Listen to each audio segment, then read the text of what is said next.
안녕하십니까? 예, 오늘 로마서 8장 펴도록 하겠습니다.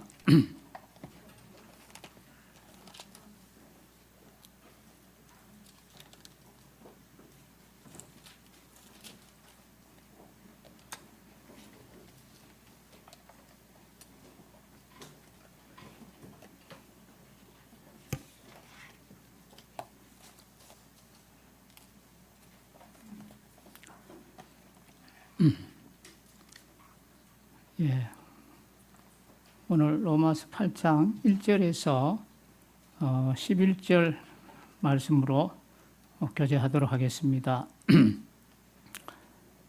이 로마서는 16장으로 되어 있습니다. 16장으로 되어 있고 그 중에서 이제 8장이 가장 중심되는 그런 장인데 1장부터 3장까지는 주로 이제 이 죄악에 대해서 다루고 있습니다. 그리고 이제 인간이 얼마나 타락했나 이런 것을 말씀하시고 의인은 없나니 하나도 없다는 것을 보여서 한 사람도 자기 힘으로 구원받을 수 없다는 것을 말씀해 주고 있습니다. 그리고 4장, 5장은 그렇기 때문에 하나님 쪽에서는 이제 은혜를 베푸셨고 또 우리 쪽에서는 믿음으로 그 은혜를 받아들이게 되었다는 그런 사실입니다. 그리고 이제 6장, 7장은 이제 이렇게 구원받은 주님의 이 자녀들이 거룩한 삶을 살아서 점점 성화되어 가고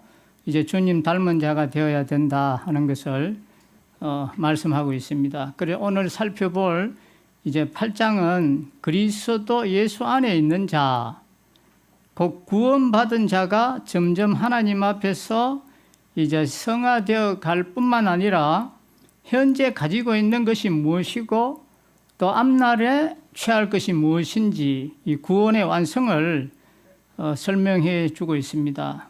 그래서 어떤 분은 이 성경 전체가 반지라고 비유한다면은 이 로마서는 반지의 보석과 같다.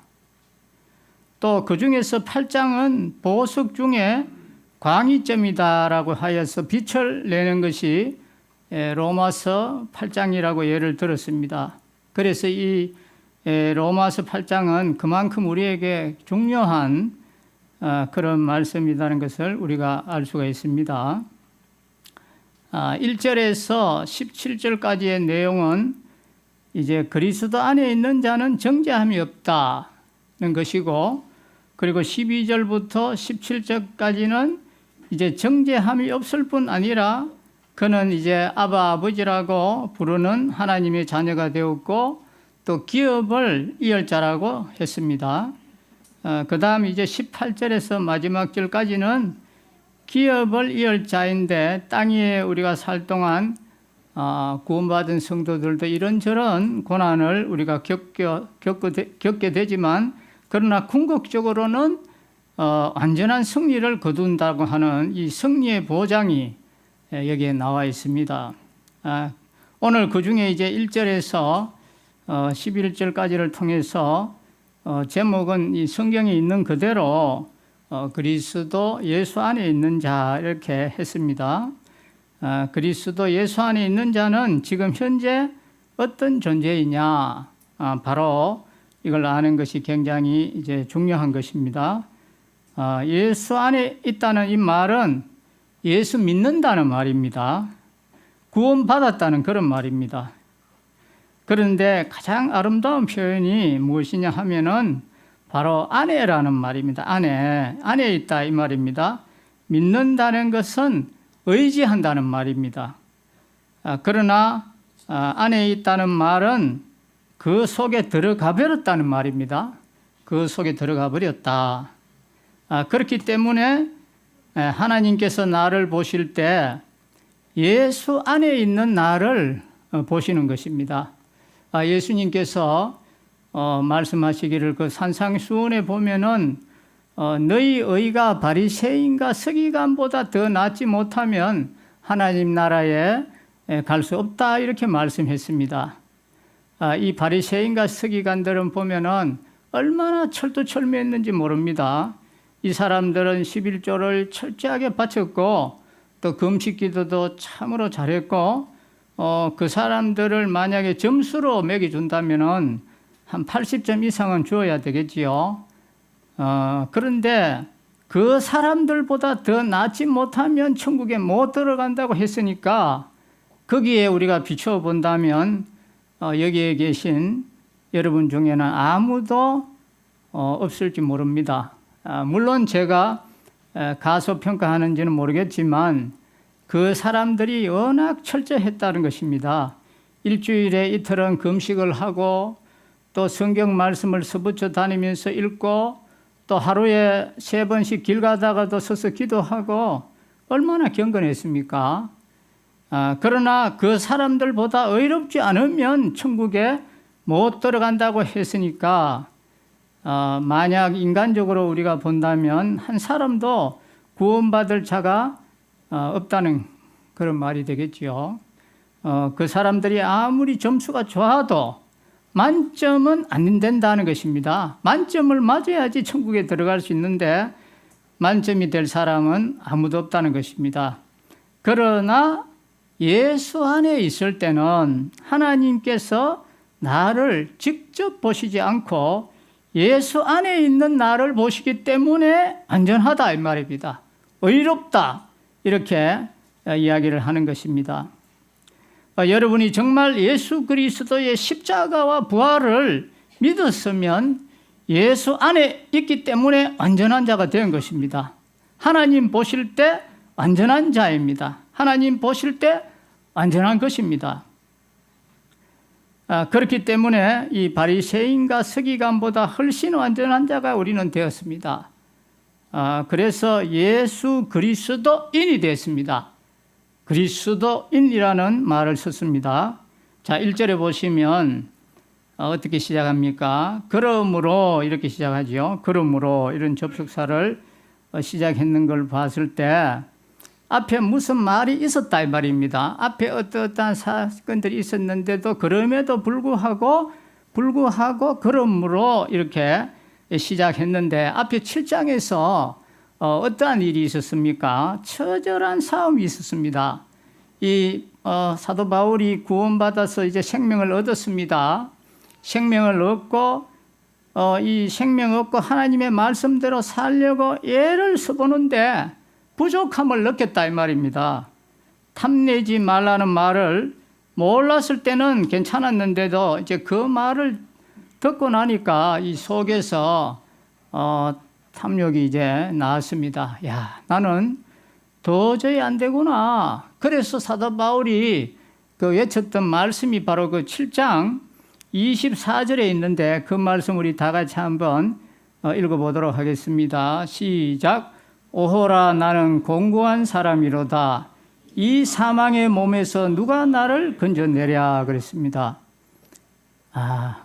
오호라 나는 공고한 사람이로다. 이 사망의 몸에서 누가 나를 건져내려고 이 절규했습니다. 아무리 힘써도 애써도 안 되구나. 여러분도 저도 이런 경험을 했을 줄로 알고 있습니다. 예수님 믿고 난 다음에 이제 주님 뜻대로 살아야 되겠다고 애쓰고 힘써 보았지만 그렇게 할수록 우리의 부족을 느끼고 더러운 것과 부끄러운 것밖에 없는 것과 또 자랑스럽지 못한 이러한 것들을 우리가 다 볼 수 있습니다. 저 여러분들도 그러한 것이 아니고 이 사도 바울도 이 훌륭했던 이 사도 바울도 그런 갈등을 체험했다는 것입니다. 그리스도 안에 이 갈등이 있다는 것은 살아있다는 증거입니다. 만약에 아무런 갈등이 없다. 그러면 그 사람은 죽은 사람입니다. 죄를 짓고도 감각이 없다면 그 사람은 죽은 것입니다. 이 갈등이라는 것은 실패를 말하기는 하지만 그것은 멸망을 말하는 것이 아니라는 것입니다. 그러나 이제 25절에 사도 바울이 어떻게 지금 또 말씀하고 있습니까? 7장 25절 또 다 같이 한번 읽어보겠습니다. 시작.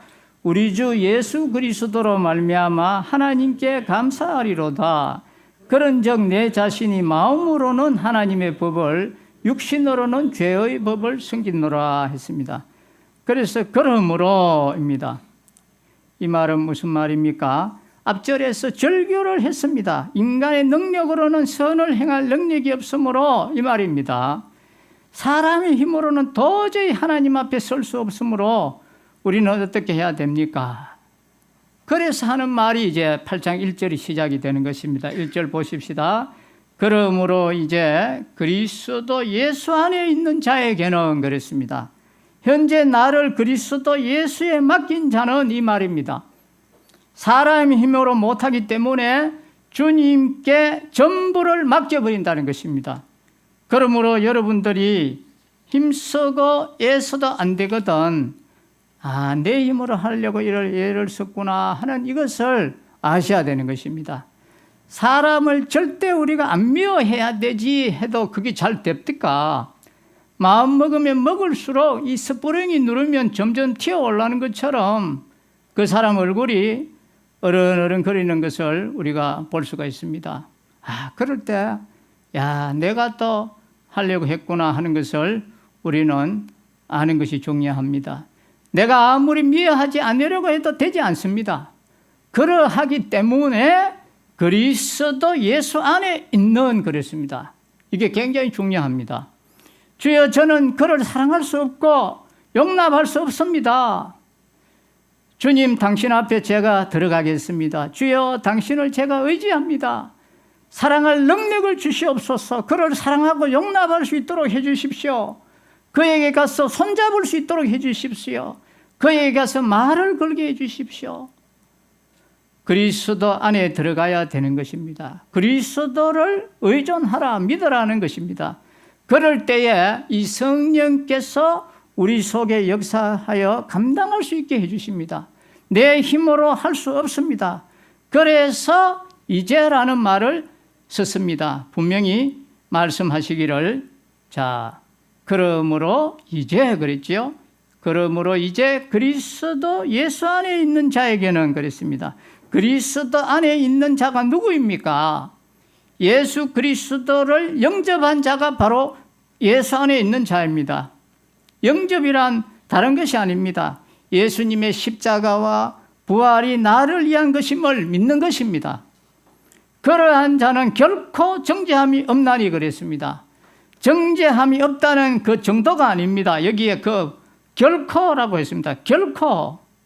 그리스도 예수 안에 있는 자는 결코 정죄함이 없다는 것입니다. 그렇습니다. 우리가 예수 안에 있을 때는 정죄함이 없습니다. 정죄라는 말이 무슨 말입니까? 재판을 해서 너는 몇 년형이야, 또 너는 사형이야 하는 이게 정죄입니다. 죄를 정했다는 것입니다. 그러니까 죄의 값을 네가 다 치르라는 말입니다. 왜 그리스도 안에는 정죄가 없습니까?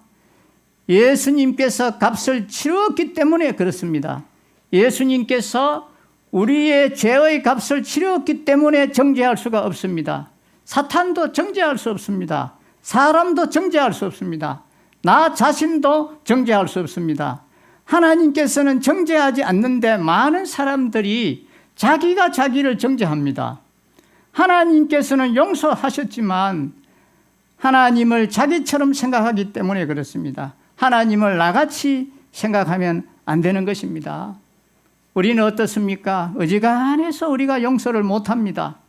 한 번만에 용서가 다 잘 안 됩니다. 며칠이나 와서 빌고 마음이 좀 풀리면은 모른 척하고 용서를 해주겠지만 이 확 풀어지지가 않는 이것이 바로 우리 인간이고 사람인 것입니다. 그러나 하나님께서는 우리가 예수 그리스도를 의지하고 나갈 때에 단번에 완전히 깨끗하게 용서해 주십니다. 왜 그렇습니까? 그것은 바로 주님께서 대가를 지불하셨기 때문에 그렇습니다. 그 때문에 결코 정죄함이 없는 것입니다.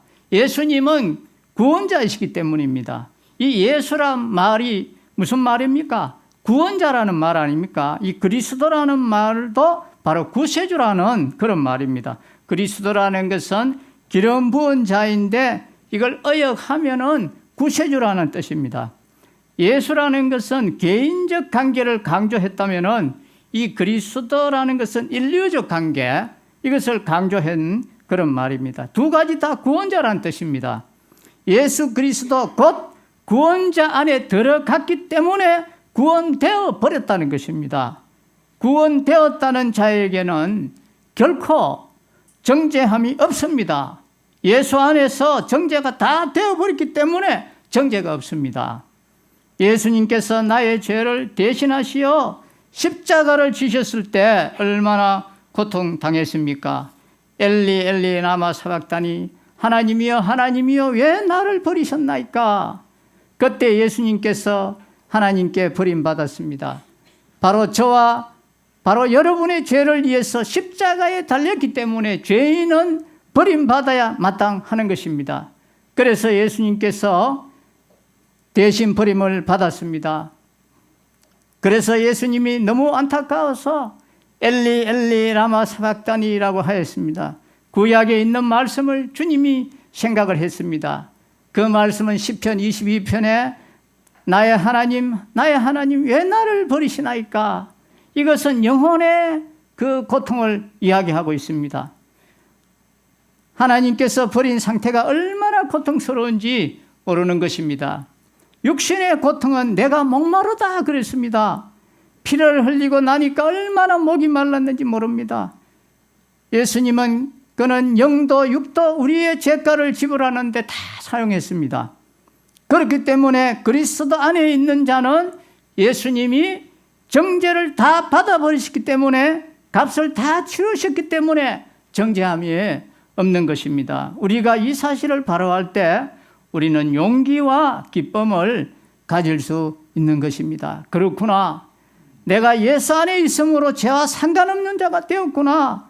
이 놀라운 사실을 우리에게 지금 가르쳐 주고 있습니다. 우리의 죄가 과거, 현재, 미래 모든 죄가 다 청산되었습니다. 자, 2절 보십시다. 이는 그랬습니다. 이는 자, 예 그런가 하면 지금 이유를 이제 말씀하고 있습니다. 그리스도 예수 안에 있는 생명의 성령이 법이 그랬습니다.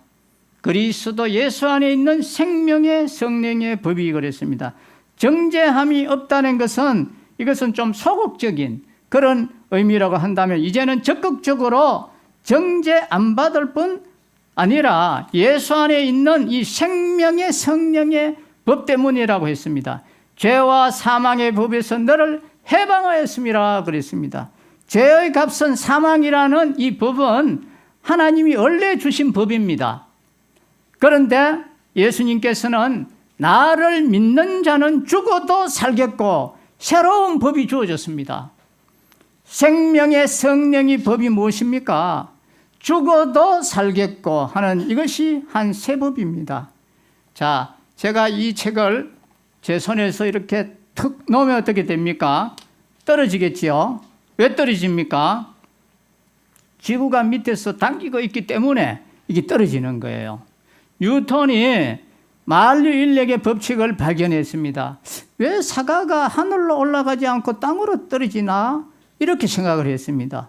우리가 생각할 때는 뭐 별 희한한 생각을 다 한다 이렇게 생각했지만 과학자는 다른 거예요. 이 사람은 골똘히 생각을 했습니다. 뭔가 큰 힘이 당기고 있다는 것을 발견을 했는 거예요. 하나님께서 원래 그렇게 만들었는데 뉴턴이 그때 이제 발견했는 것입니다. 그런데 제 손에 이 책을 떨어지지 않게 하려면 제가 이렇게 받아버리면 되지 않습니까? 제 손에 있지만 지금도 땅은 당기고 있습니다. 한 다른 법, 생명의 법이 사망의 법을 차단시킨 것입니다. 그래서 땅에 떨어지지 않는 것입니다. 죄의 값은 사망입니다. 지금도 역사하고 있습니다. 그러나 예수님을 믿으면 죽어도 살겠고 했습니다. 죄의 값은 사망이라는 것이 지금도 적용되지만 죽어도 살겠다는 이 새로운 법이 들어왔다 이 말입니다. 얼마나 감사한 일입니까? 2절이 바로 그 말씀입니다. 생명의 성령의 법이란 바로 예수 그리스도를 믿으면 죽어도 살겠고 이것을 성령께서 우리로 깨닫게 해주신다 이 말입니다. 그래서 성령의 법이라고 했습니다. 아무리 가르쳐줘도 못 믿습니다. 그러나 이 성령이 그 마음을 감동하실 때 믿어지는 것입니다. 그래서 생명의 성령의 법이라고 이렇게 길게 이름을 붙였습니다. 생명의 성령의 법이 죄와 사망의 법에서 너를 해방하였음이라 그랬습니다.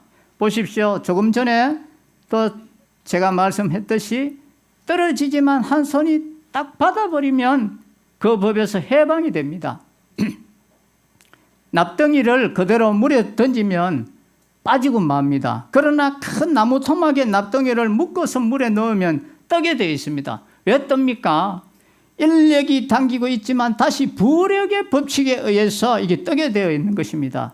우리가 예수 그리스도를 의지할 때에 우리는 빠져야 되겠으나 의지할 때에 우리는 빠져야 되겠으나 건지는 새 법이 들어온 것입니다. 그래서 죄와 사망에서 우리가 해방되었습니다. 얼마나 통쾌한 일입니까? 그러니 이 새 법을 우리는 믿어야 되는 것입니다. 이 법은 누구에게 적용됩니까?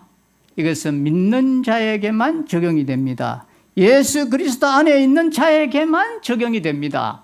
그리스도 밖의 사람들은 모두 이 죄의 값은 사막이라는 이 법 적용 때문에 그 사람들은 모두가 다 지옥 가게 되어 있습니다. 3절은 이 법이 이제 만들어지기까지의 그 과정을 이야기하고 있는데, 자 3절 한번 보십시다. 율법이 육신으로 말미암아 연약하여 할 수 없는 그것을 그랬습니다. 이게 무슨 말입니까? 율법은 우리 육신으로는 도저히 지킬 수 없다는 것입니다. 이건 일부러가 아니라 연약해서도 못하는 것입니다. 자기가 죄를 짓고 싶어서 짓는 것이 아니라 어떨 때는 연약해서 이걸 죄를 짓는 것입니다. 하나님은 하시나니 곧 죄로 말미암아 자기 아들을 죄 있는 육신의 모양으로 보내어 육신의 죄를 정하사 그랬습니다. 이게 무슨 말씀입니까? 예수님께서 몸으로 이 땅 위에 오셔서 율법을 다 지키셨습니다. 그래서 완전한 하나님의 아들로서 완전한 하나님의 완전한 사람으로서 죽으셨습니다. 그래야만 율법을 이룰 수 있기 때문에 그렇습니다. 예수님은 결코 적당하게 우리를 봐주시지 않습니다. 하나님께서 사랑이 많아서 너를 지옥 보내려니까 불쌍해서 봐준다. 그런 것은 결코 없습니다. 봐주어서 천국 간다면 이거는 항상 가책이 있는 것입니다. 아이고 내가 정말 구원받을 수 없는 인간인데 하나님께서 봐주시어서 이래 내가 구원받았지. 앞으로 가다가 안 봐주시면 또 어떻게 되지? 이렇게 생각할 수도 있는 것입니다. 그런데 그런 것이 아닙니다. 완전히 구속의 대가를 지불함으로 우리의 심령에 평강을 주시도록 하셨습니다. 자, 4절 보십시다. 육신을 따르지 않고 그 영을 따라 행하는 우리에게 율법의 요구가 이루어지게 하려 하심이니라 그랬습니다. 여기 나오는 육신은 우리 몸을 말하는 것이 아닙니다. 죄악으로 가려는 그 성향을 육신이라고 했습니다. 몸뚱이와 이 죄악으로 가는 죄성은 다릅니다. 죄악으로 가려는 이 경향을 말하고 있습니다.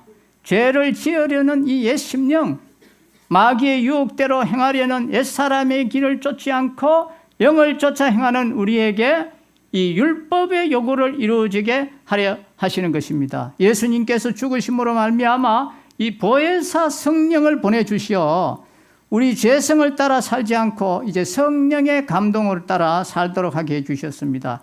예수님이 십자가에 돌아가신 것을 믿어 구원받는 것에만 우리가 그친다면 안 되는 것입니다. 이제 보혜사 성령이 오셔서 우리의 마음을 감동하시고 인도하신다는 것을 우리가 늘 인식해야 되는 것입니다. 자, 5절 보십시다. 육신을 따르는 자는 육신의 일을, 영을 따르는 자는 영의 일을 생각하나니, 사람은 이 사상을 보면 인품을 알 수가 있습니다. 항상 먹는 것만 생각한다면 그건 약간 동물적인 좀 그런 사람이라도 할 수도 있겠지요. 또 항상 싸우는 것만 생각하는 사람도 있어요. 그런 사람은 약간 저급한다고도 할 수 있습니다. 이 생각하는 데 따라서 사람의 인격이 형성되게 되어 있습니다. 그래서 예수님께서 속에서 나오는 것이 사람을 더럽게 한다고 했습니다. 속에서는 온갖 탐욕과 악한 말 같은 것이 나온다고 했습니다. 그러나 안으로 들어가는 음식은 약간 더러운 것을 먹어도 소화되어 나오면 끝나는데, 안에서 나오는 그것은 자기 것이 다 나오는 것입니다. 그래서 나오는 것이 모두 더럽다고 했습니다. 우리가 예수 그리스도 안에 있으면서도 계속 승리하려면 육신을 쫓지 않도록 해야 되는 것입니다. 우리 마음이 죄를 지으려고 하는 이 죄성의 마음들이 있기 때문에 이 죄에 창념하지 말라고 했습니다.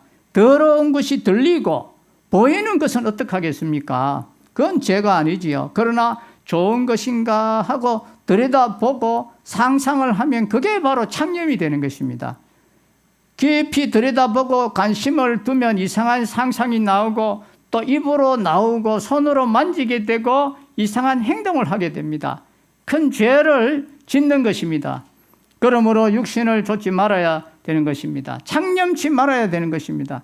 영을 따르는 자는 영의 일을 그랬습니다. 이 말은 성령의 감동대로 살고자 하나님께 구하는 사람은 어떻게 하면 하나님을 기쁘시게 할까 하는 그런 생각을 하면은 이제 6절의 결과가 나온다고 했습니다. 자, 6절 한번 보십시다. 육신의 생각은 사망이요 영의 생각은 생명과 평안이니라 했습니다. 여기서 말하는 육신도 이 몸뚱이가 아닙니다. 밥 먹고 싶다는 것은 그건 죄가 아니고 먹어야 되는 것입니다. 여기 육신도 역시 죄를 지으려는 경향, 죄를 지으려는 생각대로 걸어가는 것을 말하는 것입니다. 그 결과는 뭐냐? 그것은 바로 사망이라고 말했습니다. 그러나 영의 생각은 이 생명과 평안입니다. 성령이 감동해 주시는 대로 살면은 우리는 평안한 것입니다. 여러분들이 예수님을 바로 믿고 나면 반드시 이 두 가지 역사가 우리 속에 있습니다. 인간적인 생각은 이 사람을 쳐다보면은 야, 저런 표정은 사람을 미워하는 표정이지, 저런 표정일 때 옛날에 나도 그랬었는데 어떻게 하면 저를 골려줄고, 또 몰래 먹는 떡은 고소하다고 하던데 잠언에 보면 훔쳐먹은 떡은 달다고 했습니다. 그래서 옛날부터 이 서리하는 거 있잖아요. 시골에서 몰래 이제 남의 집 참외, 수박 등을 몰래 훔쳐먹는 이 서리를 해먹으면 맛있다고 합니다. 그런데 무엇이 맛있겠습니까? 훔치느라고 정신이 없었겠지요. 그러나 이 마귀가 그렇게 충동질하니까 내가 그 말에 속아서 넘어간 것입니다. 그것이 바로 이 육신의 생각입니다. 그런 생각도 우리의 한 부분에 있습니다. 사람들이 하도 그런 말을 많이 하기 때문에 우리도 그쪽에 영향을 받습니다. 그러나 이 성령의 생각은 그렇지 않습니다. 우리는 정당한 대가를 지불하고 사먹어야 되는 것입니다. 성령께서 우리의 마음을 감동해 주시는 생각은 전부가 하나님 쪽으로 주권을 가진 그런 생각입니다. 주님을 모시고 살기 때문에 평안을 누리는 것입니다. 자, 7절 보십시다. 육신의 생각은 하나님과 원수가 되나니 이는 하나님의 법에 굴복하지 아니할 뿐 아니라 할 수도 없습니다 그랬습니다. 무슨 말입니까? 예수를 믿지 않고 성령을 받지 않고는 하나님의 말씀대로 아무리 살려고 해도 살 수가 없다는 것입니다. 자, 이제 8절 보십시다. 육신에 있는 자들은 하나님을 기쁘시게 할 수 없느니라. 절대로 할 수가 없습니다. 이 성격적으로는 예수를 믿지 않아도 착실한 사람이 있습니다. 그러나 속을 들여다보면 속이 없어서가 아니라 그 사람이 참는 것입니다. 그런 사람들이 오히려 갈등이 더 많습니다. 어쩌면 저렇게 착하지 하면 그 사람 말은 말 마라. 속도 다 썩었다. 위장병 떤다고 탈이 났다 이렇게 이야기합니다. 스트레스도 요새 많이 쌓였다고 합니다. 스트레스란 말도 많이 사용합니다. 바로 그것입니다. 그러므로 하나님의 성령의 역사가 아니고는 할 수가 없는 것입니다. 자, 이제 9절 보십시다. 만일 너희 속에 하나님의 영이 거하시면 너희가 육신에 있지 아니하고 영에 있나니 누구든지 그리스도의 영이 없으면 그리스도의 사람이 아니라 그랬습니다. 우리 속에 성령이 거하시지 않으면 우리도 육신에 속해 있다는 말입니다. 누가 성령에 속한 사람인지 성경에 그 고린도전서 12장 3절에 보면 그 말씀이 잘 나와 있습니다. 그러므로 내가 너에게 알리노니 하나님의 영어로 말하는 자는 누구든지 예수를 저주할 자라 하지 아니하고 또 성령으로 아니하고는 누구든지 예수를 주시라 할 수 없느니라 그랬습니다. 여기에 보면 하나님의 영을 받은 자의 특징은 예수님을 저주할 자라 하지 않는다 그랬습니다. 이걸 알리노니 그랬습니다. 이걸 보면은 성령을 받았는데도 자기가 받았는지 안 받았는지도 모르는 사람들이 있다는 것입니다. 예수님이 십자가에 돌아가셨는데 십자가에 죽는 것은 세상에서 가장 악한 자만 죽이는 것입니다. 그래서 예수님 안 믿는 사람은 예수님 보고 뭐라고 이야기하겠습니까? 무슨 나쁜 짓을 했길래 십자가에 죽었지, 이렇게밖에 말을 못하는 것입니다. 저주할 자라고 하지 않는다는 말은, 이건 소극적으로 이야기한다면은 이 성령으로 아니하고는 예수님을 주시라, 그건 나의 주인, 나의 구주라고 아무도 고백할 수 없다고 했습니다. 그러므로 여러분이 예수님을 주여라고 정말 고백되어진다면 성령이 여러분 마음속에 확실히 계신 그게 증거입니다. 껍데기로는 곧 입으로는 주여 주여 해도 심령으로 예수님을 구주로 믿지 않은 사람은 성령이 그 사람 마음에 계시지 않는 것입니다. 껍데기로 주여 주여 하는 사람 중에도 교회 직분도 맡고 기도도 잘하는 사람도 있고 그렇겠지만 속으로는 진정 나의 구주로 죽으시고 살아계신 것을 믿지 못하는 자에게는 이 성령이 안 계시는 그런 사람이라고 했습니다. 그러나 정말 진심으로 주님을 믿고 주여라고 하는 이러한 사람에게는 하나님의 영이 계시기 때문에 예수님을 주여라고 고백을 한다는 것을 말씀해 주고 있습니다. 자, 10절 보십시다. 또 그리스도께서 너희 안에 계시면 몸은 죄로 말미암아 죽은 것이나 영은 의로 말미암아 살아있는 것이니라 했습니다. 여기에 보면 죽은 것이라고 하여 벌써 죽었다고 했습니다. 영은 새롭게 살아있는 것이라고, 살아있는 것이나 이런 것이라고 되어 있습니다. 살 것으로 되어 있지 않지요. 예수님께서 십자가에 죽으실 때에 예수 믿는 사람은 벌써 죽었다 이 말입니다. 그 다음에 영은 의로 인하여 하나님의 법대로 살아있는 것이라고 했습니다. 여러분들이 성경을 읽을 때 이런 부분을 잘 읽으셔야 됩니다. 죽을 것이 아니고 죽은 것이다. 또 살 것이 아니고 살아있다고 했습니다. 곧 완벽한 구원을 우리에게 주셨다는 것입니다. 여러분들이 예수님을 참으로 믿었다면 완전한 구원을 받은 것입니다. 자, 이제 마지막 11절 보겠습니다. 예수를 죽은 자 가운데서 살리신 이의 영이 너희 안에 거하시면, 바로 이 성령이 우리 가운데 거하시면 그리스도 예수를 죽은 자 가운데서 살리신 이가 너희 안에 거하시는 그의 영으로 말미암아 너희 죽은 몸도 살리시리라 그랬습니다. 이 살리시리라 한 것을 보면은 이건 현재가 아니고 앞으로 될 일이다 이 말입니다. 앞으로 우리의 몸은 죽어 이 땅에 묻히기도 하지만 성령께서 살리십니다. 곧 부활시켜 주십니다. 이것이 바로 구원의 완성입니다. 오늘 우리들은 그리스도 안에 있는 자는 어떤 자인가에 대해서 우리가 살펴봤습니다. 그리스도 안에 있는 자에게는 먼저 정죄가 없습니다. 왜 정죄가 없습니까? 예수님께서 그 정죄를 다 받으셨기 때문에 그렇습니다. 또 그리스도 안에 있는 자는 어떤 자입니까? 성령을 쫓아 행하는 자입니다. 여러분 마음속에 성령이 감동하실 때 성령을 쫓아 행해야 하는 것입니다. 그리스도 안에 있는 자는 어떤 자입니까? 영의 생각을 하는 자입니다. 성령의 감동하신 대로 걸어가는 그 생각을 가진 자입니다. 그리스도 안에 있는 자는 하나님을 기쁘시게 할 수 있는 자입니다. 순종할 수 있는 자입니다. 분명히 하나님께서 말씀하기 때문에 그렇습니다. 그러므로 우리 육신의 생각을 하지 말고 이 성령의 감동하신 대로 걸어가고 또 걸어갈 수 있도록 우리가 구하면 반드시 걸어갈 수 있도록 해주십니다. 그래서 하나님을 기쁘시게 하는 것이고 완벽한 구원을 주셨습니다. 우리의 병든 아버지를 위해 공양미 300석에 자기 몸을 인당수에 던진 심청의 이야기를 우리는 알고 있습니다.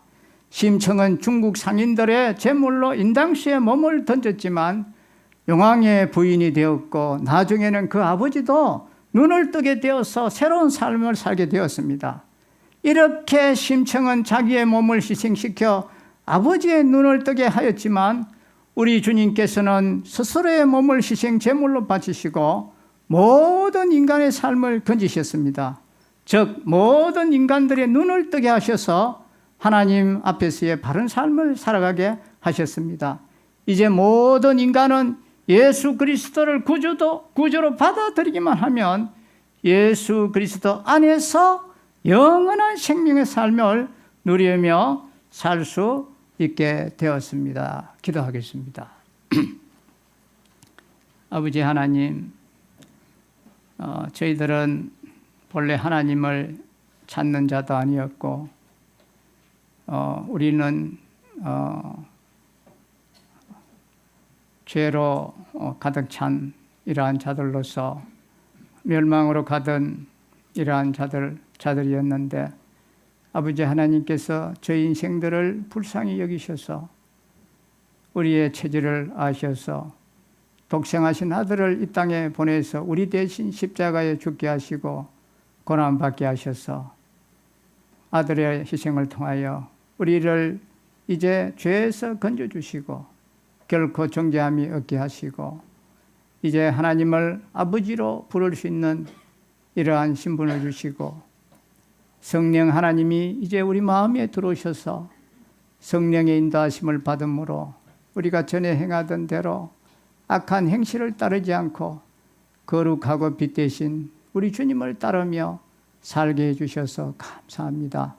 주님께서 저희들의 삶을 통하여 주님 홀로 영광을 받으시옵소서.